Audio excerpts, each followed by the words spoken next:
Okay, ladies and gentlemen, so the problem that we're going to analyze here is going to help us with a number of things. It's going to help us review writing a function rule, using a function rule to complete a table, drawing a graph from a table, so we're going to talk about scaling that graph appropriately, domain and range, and also analyzing whether a point given to us is realistic for the situation or not. So let's go ahead and get started. Problem says that the Warren soccer team decides to hold a celebration for making it to the state tournament. They rent a banquet hall for $49, and it will cost them $4 for each person that comes to the event. How much will it cost the soccer team to hold this event? Our first job is to write this as a function rule. There are two things that we are looking for. First of all, the question's asking, how much will it cost? That's one of our unknown pieces of information. So C can be the cost of the event or the banquet or the party. And what we don't know that's going to impact the cost is how many people are coming. So we might say that P is the number of people attending. So as I take a look at the information, I know that it's $49 just to rent the banquet hall.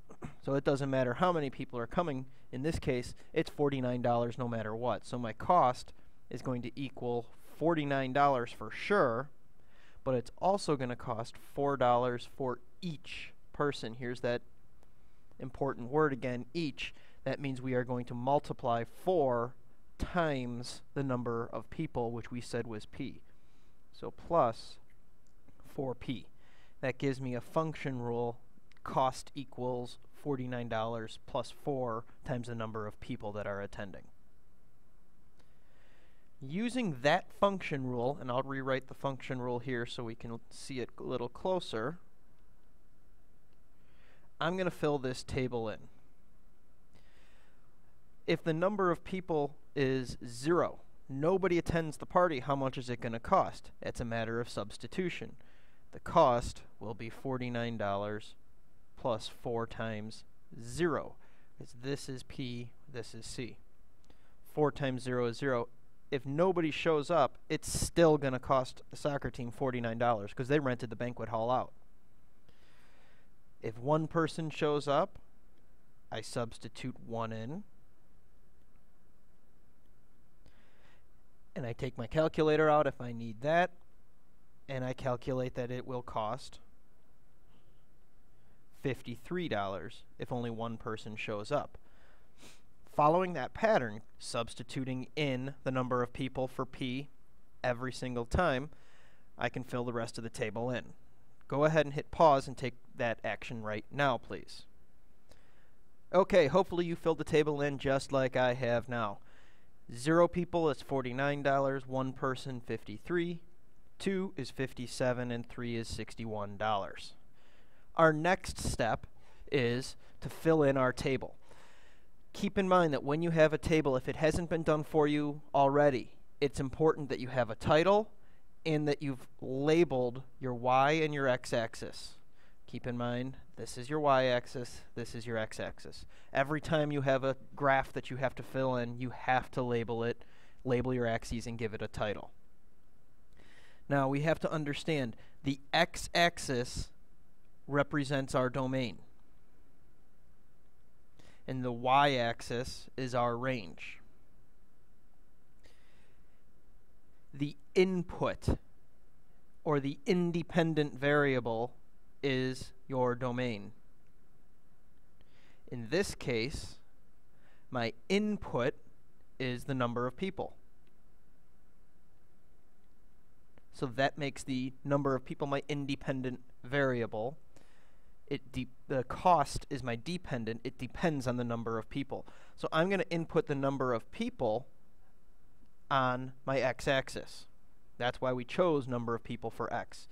I need to put on here a range from 0 to 3. So I want to make sure this is always 0 in my y and x axis. That's our origin. We always have to start that at 0. Now, I can space these out as much as I want. I might go a little bit further than 3. In this case, I might say here's 1, 2, 3, and so forth, and I can go on until I get to the end. The key is I don't skip anything, and every space represents the exact same amount. That way I'm scaling this correct and accurately. As I look at my table, in my y-axis, I know I need to get to 61, and I start at 0 here. So when I get all the way to the top, I need to be at least at 61. So we need to figure out a best way to do that. Well, I think the best way to do that would be to put the top at 70. And then we can scale in between here every 10. So we might have 10, 20, 30, 40, 50, 60, and 70. Now, and if it's not 100% perfect, that's okay, but it should be pretty close. And we have our axes labeled. We have all of the information we need. I can't go 0, 20, 25, 30, 35, 40, 45, 70. We can't skip like that. It has to be scaled the same each space. The next step would be to plot my points.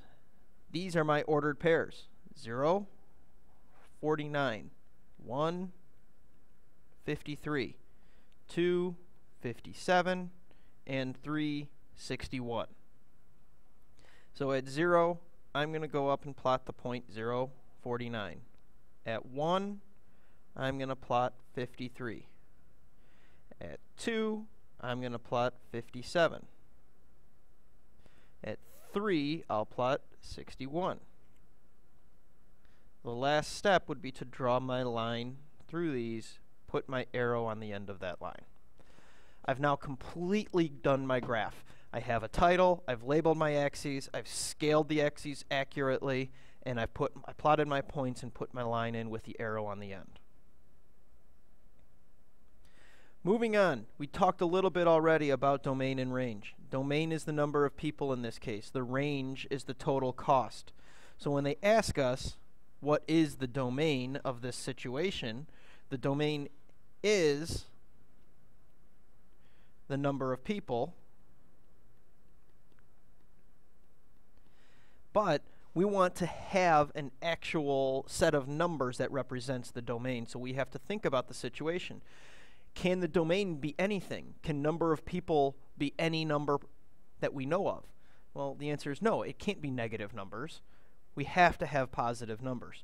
Can we have numbers like 1/2, 1.3, 1.7, 5.5?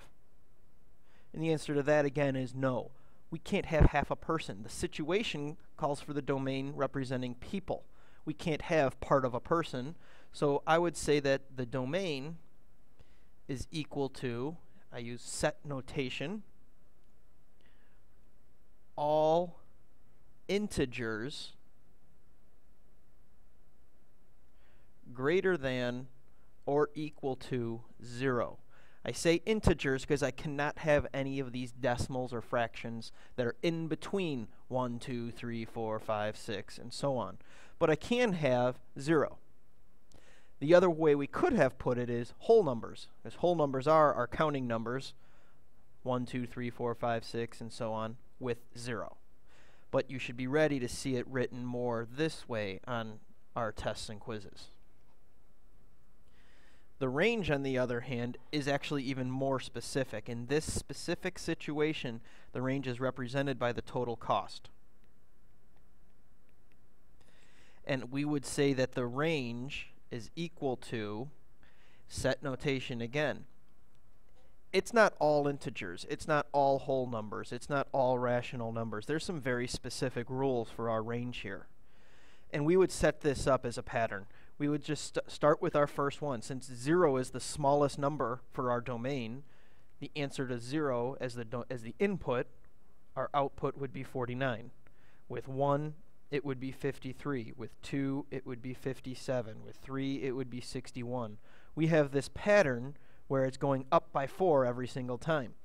That's what our range would be. We would use these 3 dots to represent that as our range, and then end the set notation. So now we have our domain number of people is all integers greater than or equal to 0. The range has to be 49, 53, 57, 61, and then add 4 as we get further. The last thing that we want to talk about then is analyzing how realistic a given point is. So they give us a point of 4.5, 67. What it means is, since 4.5 is my x value, 67 is my y value, x is our input, it means if we have 4.5 people, then the cost is $67. And we have to figure out if that's realistic. If we substitute 4.5 into our function rule, we will get 67. So mathematically, that does work out. However, in our situation, this is not realistic. 4.5 is not part of our domain. 4.5 is not an integer, so it is not part of our domain. So while it does make sense mathematically, in our situation, since 4.5 cannot be considered part of the domain, this is not realistic. We cannot have half of a person. All right, ladies and gentlemen, I hope that helped clear up a few things on these types of problems. If you continue to have questions, please feel free to contact your teacher.